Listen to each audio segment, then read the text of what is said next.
Hey guys, Alex here with Auction of Champions, your online sports memorabilia auction house where we auction off fully authenticated, autographed sports memorabilia like the baseballs you see on the table here today. And today, what we're going to talk about is the different types of baseballs that you can get signed or purchase and their values. First tip with baseballs is I'm wearing white gloves. You do not want to get your fingerprints on the white part of the baseballs. So when you pick up a ball, you want to make sure you're picking up by the seams, so you don't get your fingerprints on there, because the oil from your fingerprints is going to cause the ball to discolor, and we don't want that. So either wear the gloves or only touch the seams. Okay, so we're going to talk about the different types of balls, whether it's a Major League ball, an official American League ball, National League ball, you got World Series, Hall of Fame, an All-Star Game ball. There's plenty of different balls that you could purchase. We're going to start with the Ozzie Smith balls over here. We have an official Major League ball, or OML as it's referred to. OAL would be official American League, and ONL would be official National League. So Ozzie Smith, single sign ball in the sweet spot, actually added HOF 02 inscription on that one. Value of that's about $75. Now we got a 1982 World Series ball where he inscribed 82 WS champs, where he won his first World Series with the Cardinals in 1982. That ball you're looking at about $125 to $150. So having it on the World Series ball is going to add that extra value. So having those specialty balls is what you're looking for. So let's move over here to Rickey Henderson, where we have an official American League ball, single signed on the sweet spot. We also have a Hall of Fame ball where he inscribed HOF 2009. Now Rickey Henderson's a pretty nice autograph to have, the stolen base king. The single sign ball is actually about $125.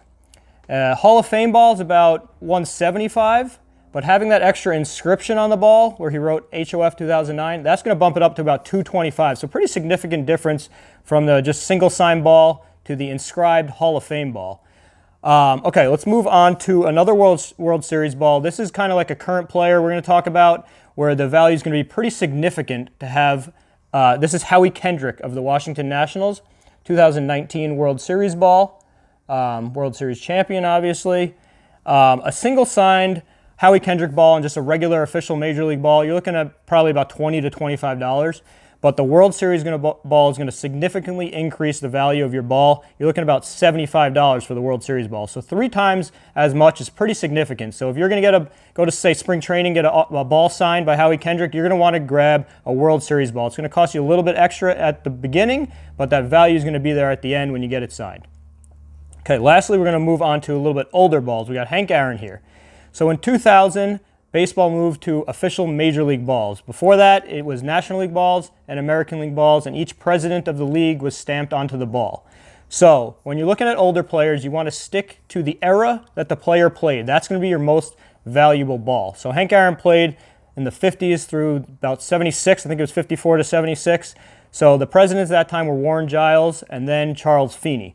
So the first ball we have here is actually a Leonard Coleman ball, who was president of the National League in the late 90s.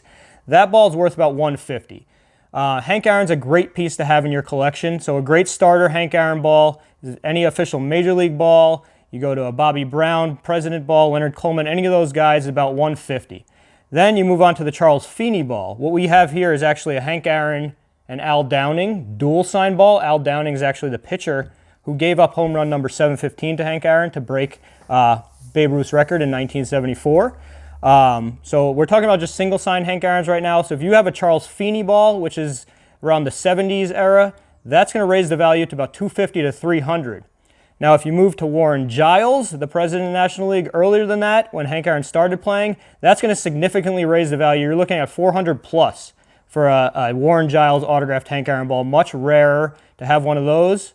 So you want to, if you could get the much more rare ball, you want to stick to that. So a great starter piece is just any single sign ball. Then you want to just try and increase the value of your collection by moving to maybe a Feeney ball or to the Warren Giles to close out your collection, because that's going to be your most valuable Hank Aaron ball you can get.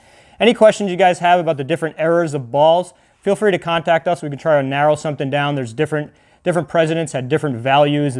Different stamps were changed and stuff throughout their presidency. So the value goes up, and there you can narrow it down to exactly when the ball was played. So ask us any questions that you want.